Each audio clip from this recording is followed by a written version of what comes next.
Subscribe to Inspire to Rise for awesome tech videos and more.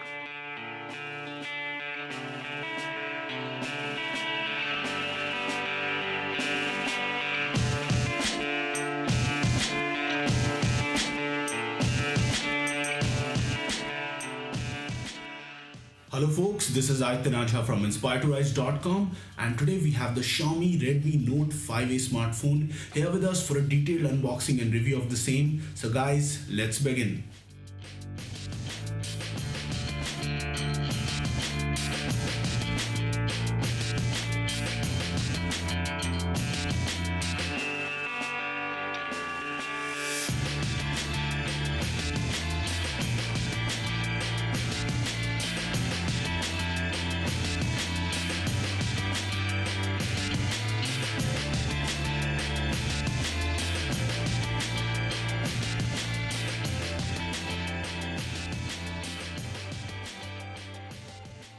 So guys, the Xiaomi Redmi Note 5A comes with a 5.5-inch 720p display, and I really like the aesthetic of this phone, though it's the time for 18:9 aspect ratio, and 16:9 phones with this much big bezels don't feel like 2018 anymore. But still, this phone with MIUI and almost all of the features which feel quite at home feels like a good phone to use even in 2018, even though there are better phones out there in a slightly higher price bracket, something like the Honor 9 Lite, and there are a lot of other phones which offer you a lot of features. But if you are in the ultra budget segment, then this phone is one of the good contenders in that price range. So it comes with a Qualcomm Snapdragon 435 chipset, which is an octa-core chipset, 2 GB of RAM, 16 GB of internal storage, out of which only 10 GB is available to the user. If I talk about performance in general, it's smooth throughout the phone. The experience is very smooth. I think that MIUI is one of the most refined versions of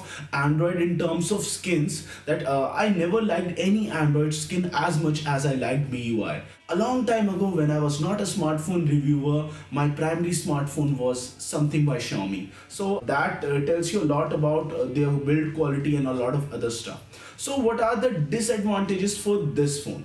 The Xiaomi Redmi Note 5A is not directly available to buy in India. I bought this phone from gearbest.com, and there are a lot of good deals present on that site. The pricing is around 5 to 6,000 rupees, but you have to pay customs when you buy something like this, and that's one of the, I guess, cons for buying a lot of products from Chinese websites. But in this case, the customs were good, they were not too high, so I had to pay something like 1480 rupees, I guess 1400 rupees for importing this phone from China, and I guess it's a reasonable price to pay. And even after all that, the whole price inflates to around 7,000 something, slightly lesser than 7,000, and in that price I think it's still a good phone. In that price you get the MIUI experience and a lot of other things. It comes with China ROM, MIUI China ROM pre-installed on this one. It's not a huge issue. What you can do to mitigate this is move on to the developer ROM. You can easily update to MIUI China developer ROM, and I think I felt that the developer ROM works better than this one.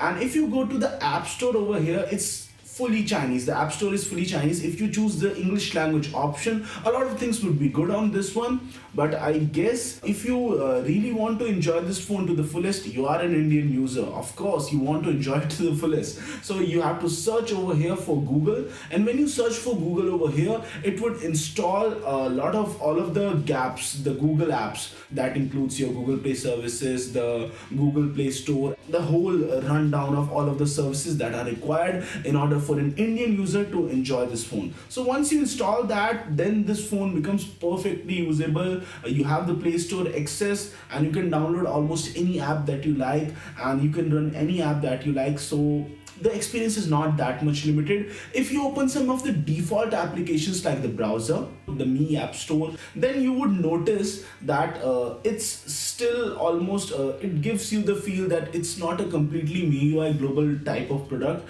and there are a lot of features in MIUI Global ROM that are missing on this one. You can always install MIUI Global ROM on this one. The steps are a little bit complicated, so I have included a link in the description which will guide you through the process on how to flash from China China ROM to global ROM, and after flashing that you would find that the device has become even more usable in India. Let's talk about the logistics. You are going to buy something like the Redmi Note 5A. Does it make sense?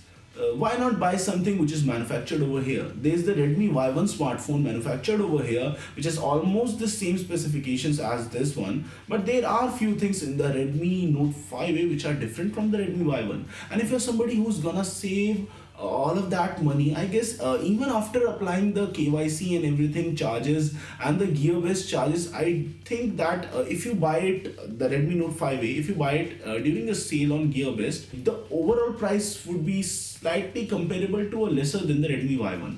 And if you, like me, enjoy the stability and newer features of the Chinese ROM, then most probably you would be somebody who would like to buy this, because I think that this is a new thing that I've seen on the China ROM.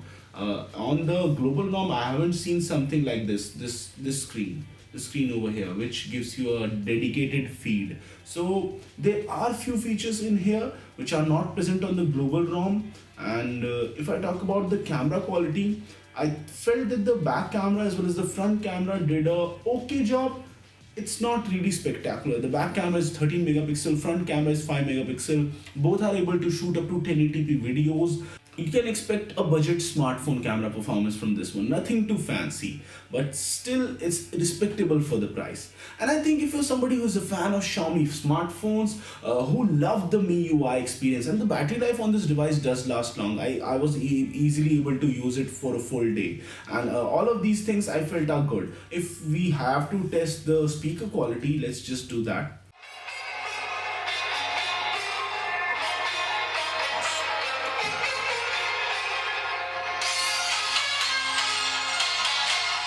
So guys, the maximum volume is quite good on this phone, and I feel that even if you are in a really crowded space, you would still be able to hear this phone out. So it comes with a 3080 mAh battery. Almost every specification on this phone is around the budget segment mark, and nothing is too fancy or spectacular. Still, I guess the chipset choice for this one is good enough. So Snapdragon 435 is good for you almost every day-to-day task. If you compare it to something like the Redmi 5A, it's slightly more powered than that, and I will include all of the benchmarks in this video itself. You can see for yourself the performance of this phone, which is slightly better than the average, but still not really spectacular. You can't expect something like that for this price.